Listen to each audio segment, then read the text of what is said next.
Bonjour, bienvenue à la session L'intégration du capital local, leçon des programmes de fonds d'investissement communautaire au Canada. Je m'appelle Alex Petrich et je suis assistant de recherche à l'Université de Guelph. Bon après-midi à tous, je m'appelle Ryan Gibson, je suis le professeur libéral en matière de développement économique et rural à l'Université de Guelph. Aujourd'hui, nous sommes réunis pour partager une recherche récente sur un ensemble de programmes que nous appelons les programmes de fonds d'investissement communautaire ou CIF pour son acronyme en anglais. Nous voulions examiner les CIF, en particulier leur fonctionnement au Canada, mais surtout nous voulions partager certaines des implications pour le développement économique rural et le développement communautaire à travers le Canada. C'est une vue d'ensemble de cette présentation. Nous allons commencer par parler de ce que sont les fonds d'investissement communautaire et comment ils fonctionnent. Nous allons aussi discuter brièvement de la méthodologie qui a été utilisée dans la recherche que nous avons menée. Ensuite, nous partagerons certaines des principales conclusions de cette recherche. Et enfin, nous conclurons par quelques implications politiques et les prochaines étapes en termes de ce que ces résultats suggèrent pour une véritable politique de développement économique et communautaire. Donc, pour commencer, la première question à laquelle il faut répondre est la suivante. Quels sont nos fonds d'investissement communautaire et quel est leur objectif? Les fonds d'investissement communautaire résolvent un problème ou un défi auquel les communautés sont souvent confrontées, à savoir l'accès au capital financier. Les fonds d'investissement communautaire sont un véhicule dans lequel les gens peuvent investir dans des activités locales pour soutenir l'économie locale. Pour les communautés rurales, l'accès aux services financiers peut être difficile, qu'il s'agisse d'un besoin de prêt pour démarrer une entreprise, qu'il s'agisse de l'expansion d'une entreprise actuelle ou même de l'adoption d'une nouvelle technologie. Cet accès au capital financier peut souvent être difficile à obtenir en dehors des grandes villes, ce qui est l'une des opportunités que peuvent présenter les fonds d'investissement communautaires. Nous savons également que de nombreux Canadiens investissent déjà activement dans des banques, des fonds d'investissement et d'autres véhicules financiers, mais cela se fait souvent dans les grands centres urbains. Nous savons aussi qu'il y a beaucoup de Canadiens qui veulent investir localement ou dans leur communauté ou leur région, mais qui ont souvent du mal à savoir comment le faire. Les fonds d'investissement communautaires visent également à mettre en relation les citoyens investisseurs locaux avec ces entreprises au niveau local. Et parce que ces fonds d'investissement communautaires sont créés par l'intermédiaire des commissions des valeurs mobilières qui supervisent les investissements pour s'assurer qu'ils sont faits de manière responsable dans des organisations qualifiées en fin de compte. Les fonds d'investissement communautaires ont été utilisés comme un programme pour fournir des crédits d'impôt ou des déductions sur les investissements afin d'encourager les gens à participer et à alimenter l'investissement local. Ces programmes ont été explicitement conçus pour le développement rural et ont souvent été dirigés par les responsables provinciaux du développement rural ou des affaires rurales. Cependant, les programmes sont généralement ouverts à toutes les petites entreprises, quel que soit leur emplacement. Les programmes d'investissement communautaire sont bien alignés sur les principes de développement des espaces de jeu. Ils sont généralement axés sur l'utilisation des ressources existantes au sein d'une communauté ou d'une région et ils adoptent des approches de développement en fonction des besoins de la communauté. Ces programmes ont également eu l'occasion de se lancer dans l'investissement à impact social en créant des biens sociaux grâce aux investissements dans ces différentes organisations communautaires. Alors ici sur l'écran, vous pouvez voir un exemple des crédits d'impôt qui sont fournis dans les endroits, dans les lieux où les fonds d'investissement communautaire ont opéré. Vous pouvez voir qu'ils vont de 15% pour une société au Nouveau-Brunswick jusqu'à 50% ou même 125% de la valeur dans la province du Québec. Et cela crée un fort catalyseur pour que les gens fassent des déclarations dans ces différents programmes. Au Canada, plusieurs provinces ont mis en place des programmes de fonds d'investissement communautaire. Le Manitoba, le Québec, le Nouveau-Brunswick, l'île du Prince-Édouard et la Nouvelle-Écosse ont tous des programmes existants.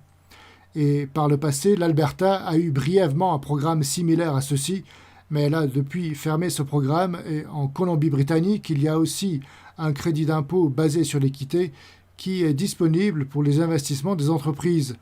Mais nous ne l'avons pas inclus dans cette étude parce qu'il est beaucoup moins axé sur le développement communautaire et qu'il tend plutôt à se concentrer sur les secteurs où il y a un taux de croissance élevé prévu dans une industrie particulière. Donc pour l'étude, comme nous l'avons mentionné, nous étions intéressés à évaluer l'efficacité des programmes de fonds d'investissement communautaires et leur impact sur les communautés réelles à travers le Canada. Je vais maintenant vous donner un bref aperçu de ce que cette recherche a impliqué. La première chose que nous avons faite pour mener à bien cette recherche a été de parcourir les grandes littératures, les publications dans leur ensemble et les sites web gouvernementaux afin de voir quelles informations nous pouvions obtenir de ces sources sur ces programmes.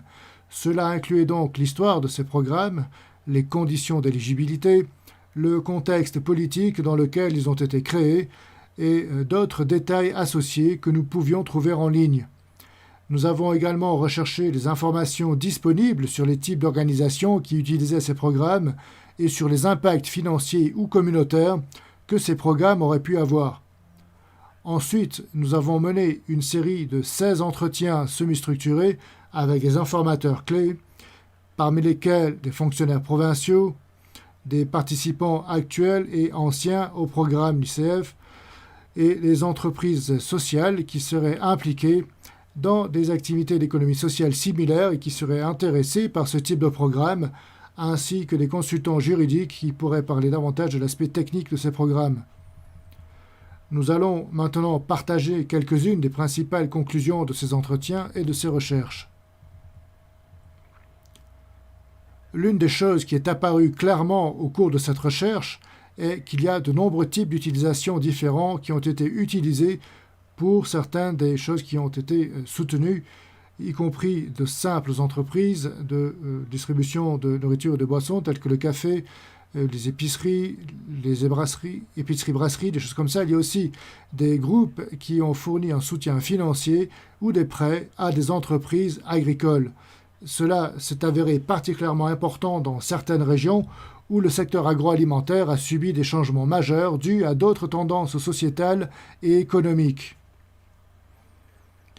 De même, un certain nombre d'entreprises d'énergie propre, en particulier l'énergie éolienne, ont fait bon usage de ces programmes, de même que les coopératives de pêche qui ont été engagées dans certaines régions et dans les programmes du CIF. Enfin, il y a aussi certains fonds qui se sont plus généralement concentrés sur une région particulière et qui ont fourni des investissements pour un large éventail d'entreprises dans une région particulière. Donc ici sur l'écran, vous pouvez voir qu'il y a un certain nombre de logos de groupes et d'organisations qui ont utilisé ce genre de programme, mais ils ne sont bien sûr qu'un petit échantillon de ceux qui existent et qui ont déjà participé. En se basant sur ce que vous venez de mentionner, Alex, il y a une sorte de 3 grands concepts qui émergent également de ces résultats. Ils sont liés au rôle des coopératives et des entreprises, de la succession et de la mondialisation.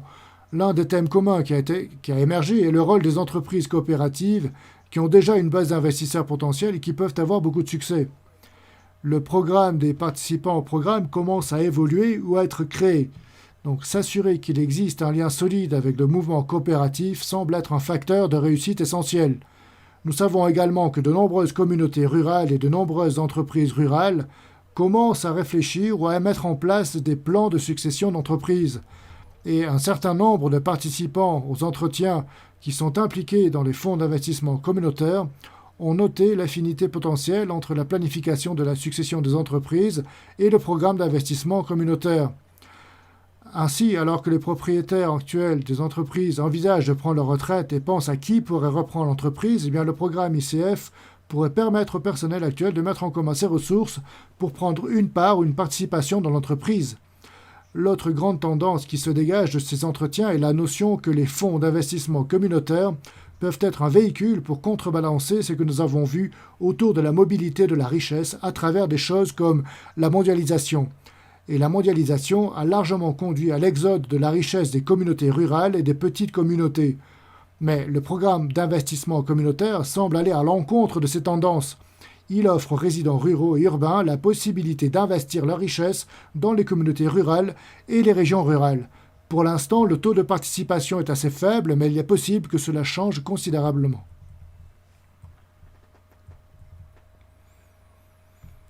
Et aussi, une autre conclusion importante que nous avons trouvée concerne le soutien disponible pour ces programmes de la part des gouvernements provinciaux qui les gèrent généralement.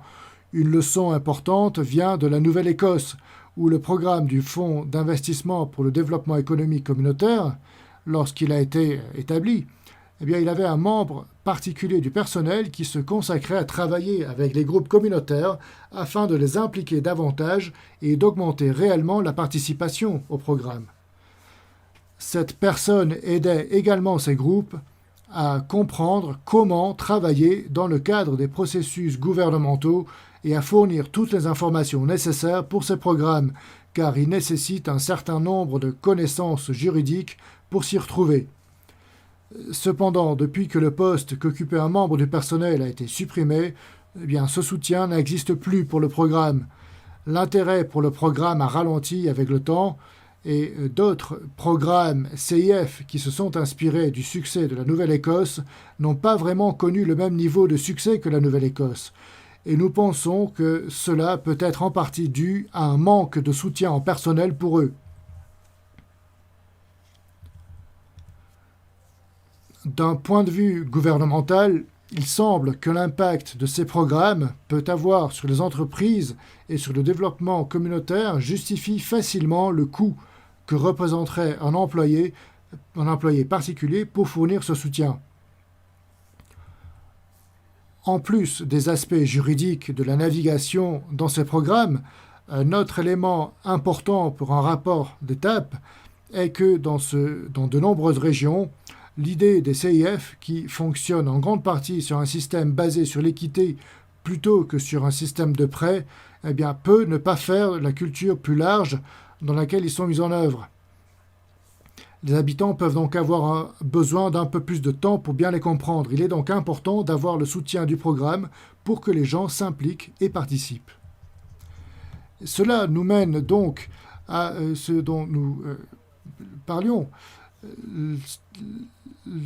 Comme l'a mentionné Alex, avec les entrevues qui ont été développées, l'implication ici est donc que les autres provinces n'ont pas de programme d'investissement communautaire.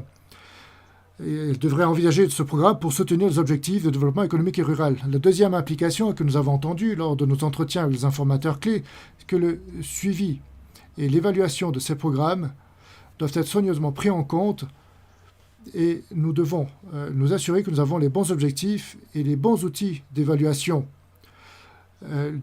pour commencer à créer les programmes et mesurer le succès. La troisième implication a été mentionnée il y a quelques instants, c'est le besoin d'un personnel de soutien dédié pour aider à promouvoir les programmes.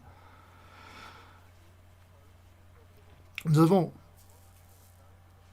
la faculté d'évaluer ces programmes doit être prise en compte et nous devons nous assurer que nous avons les bons objectifs et les bons outils d'évaluation lorsque nous commençons à créer ces programmes et à mesurer leur succès.